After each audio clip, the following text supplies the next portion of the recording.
الحمدللہ رب العالمین والصلاة والسلام علی سید الانبیاء والمرسلین اما بعد فاعوذ باللہ من الشیطان الرجیم بسم اللہ الرحمن الرحیم۔ میری پیاری بہنوں اور بھائیوں، میری آپ سے گزارش ہے کہ کم سے کم ایک مرتبہ درود پاک پڑھ کر دیجیے، کومنٹ میں ڈن ضرور لکھ دیجیے۔ تو چلیے شروع کرتے ہیں۔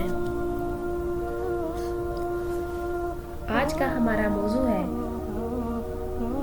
جسے سن کر دل کانپ جائے، آنکھیں نم ہو جاتی ہیں، بدن لرز جاتا ہے، اور وہ موضوع ہے آخری جہنمی کی کہانی، جہنم کا سب سے ہولناک منظر اور وہ شخص جو سب سے آخر میں جہنم سے نکلے گا۔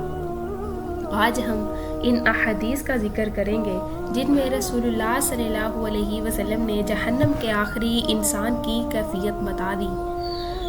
ایک ایسی داستان جو قیامت کے دن تک انسان کی بے بسی، اللہ کی رحمت کی وسعت اور رب کی مہربانی کو ظاہر کرتی ہے۔ قرآن جہنم کو ہمیشہ یاد رکھنے کا حکم دیتا ہے۔ اللہ تعالیٰ فرماتا ہے، میں نے تمہیں بھڑکتی ہوئی آگ سے خبردار کیا۔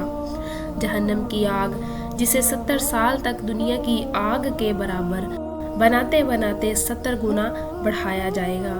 جہنم کی گہرائی، جہنم کا اندھیرا، اس کی آگ، اس کی زنجیریں، اس کے سانپ، اس کے بچھو، یہ سب انسان کی برداشت سے کہیں زیادہ ہیں۔ یہی جہنم کی گہرائی، نبی پاک صلی اللہ علیہ وسلم نے فرمایا، اگر جہنم میں ایک پتھر پھینک دیا جائے تو وہ 70 سال تک جہنم کی تہ میں گرتا رہے گا۔ سوچیں، ایک پتھر 70 سال گرنے کے بعد جا کر تلے پہنچے گا۔ فرشتے سخت مزاج، نہ رحم کرنے والے، قرآن کہتا ہے دنیا کی آگ کا ذکر کریں پھر حدیث سنائیں۔ دنیا کی آگ جہنم کی آگ کے مقابلے میں 70 گنا کم ہے۔ اللہ فرماتا ہے، جب ان کی کھالیں جل جائیں گی ہم انہیں نئی کھالیں دیں گے، اس کا پھل شیطان کے سر جیسا، پیٹ میں جائے تو تیل کی طرح کھولتا ہوا ایک ڈنگ سے درد 40 برس تک ختم نہیں ہوتا۔ نبی کریم صلی اللہ علیہ وسلم نے فرمایا، جہنم کے سب سے ہلکے عذاب میں بھی انسان کے پاؤں کے نیچے آگ کی جوتیاں ہوں گی جس سے اس کا دماغ کھولنے لگے گا۔ اگر یہ سب سے ہلکا ہے تو پھر اصل عذاب کی شدت کیا ہوگی؟ نبی کریم صلی اللہ علیہ وسلم نے فرمایا، قیامت کے دن ایک آدمی ہوگا جو سب سے آخر میں جہنم سے نکالا جائے گا۔ وہ جہنم میں ہوگا، آگ اسے جلا چکی ہوگی، چہرہ کالا ہو چکا ہوگا، جسم ٹوٹا ہوا ہوگا، ہڈیاں جلی ہوئی ہوں گی، مگر اس کے دل میں ایک امید ہوگی، شاید اللہ مجھے معاف کر دے۔ فرشتے اسے نکالیں گے، گھسیٹ کر، پھونک پھونک کر اٹھاتے ہوئے ہوں گے۔ اس کا جسم آگ سے پیلا، کالا، سرخ ہو چکا ہوگا۔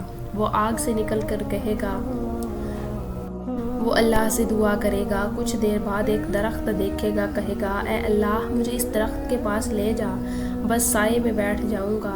اللہ فرمائے گا، اے آدم کے بیٹے، اگر میں نے یہ مان دے دی تو پھر کچھ اور نہ مانگنا۔ وہ وعدہ کرے گا، بس یہی مانگ رہا ہوں اور کچھ نہیں۔ اللہ اسے وہاں لے جائے گا۔ پھر ایک اور درخت، پھر کہے گا، اے اللہ یہ پچھلا وعدہ والا معاملہ بھول جا، مجھے اس نئے درخت کے پاس لے جا۔ اللہ مسکرا کر فرشتوں سے فرمائے گا، وہ آدم کا بیٹا ہے، وعدے میں کمزور ہے۔ پھر ایک اور درخت، پھر ایک اور دروازہ، آخر میں وہ جنت کے دروازے پر پہنچے گا۔ خوشبو، نور، ابشاریں۔ وہ اچانک بے اختیار ہو کر کہے گا، یا رب مجھے جنت میں داخل کر دے۔ اللہ ہنسے گا۔ نبی کریم صلی اللہ علیہ وسلم نے فرمایا، اللہ اس شخص پر ہنسے گا اور پھر اللہ فرمائے گا، جا میں تجھے دنیا کے برابر جنت دے رہا ہوں، بلکہ اس سے 10 گنا زیادہ۔ وہ حیران ہو کر کہے گا، اللہ کیا آپ مجھ سے مذاق کر رہے ہیں جبکہ آپ رب العالمین ہیں؟ پھر نبی کریم صلی اللہ علیہ وسلم نے فرمایا، یہ شخص سب سے آخر میں جہنم سے نکلے گا اور سب سے آخر میں جنت میں داخل ہوگا۔ اللہ کی رحمت غضب پر سبقت کرتی ہے۔ ایک گناہگار بھی اللہ کے نزدیک بے قیمت نہیں۔ امید کا دامن نہیں چھوڑنا چاہیے۔ اللہ کی رحمت اتنی وسیع ہے کہ جہنم کے تلے سے بھی انسان کو نکال سکتی۔ جہنم سے بچنے کے طریقے آپ کو کچھ بتاتی ہوں۔ 5 وقت کی نماز، والدین کی خدمت، سچائی، حقوق العباد، استغفار کی کثرت، رات کے وقت استغفار، صدقہ دینا، نرمی اور عاجزی رکھیں۔ میرے بھائیوں اور بہنوں، ہمیں آج فیصلہ کرنا ہے، ہم جہنم والوں میں شامل ہونا چاہتے ہیں یا جنت والوں میں۔ جو شخص آج توبہ کر لے، جو شخص آج اپنے رب کی طرف پلٹ آئے، کل اسے جہنم کے فرشتوں کا ڈر نہیں ہوگا۔ اللہ کی رحمت بہت وسیع ہے، بس ہم اس کی طرف پلٹ آئیں۔ اللہم اجرنا من النار، اے اللہ ہمیں آگ کے عذاب سے بچا۔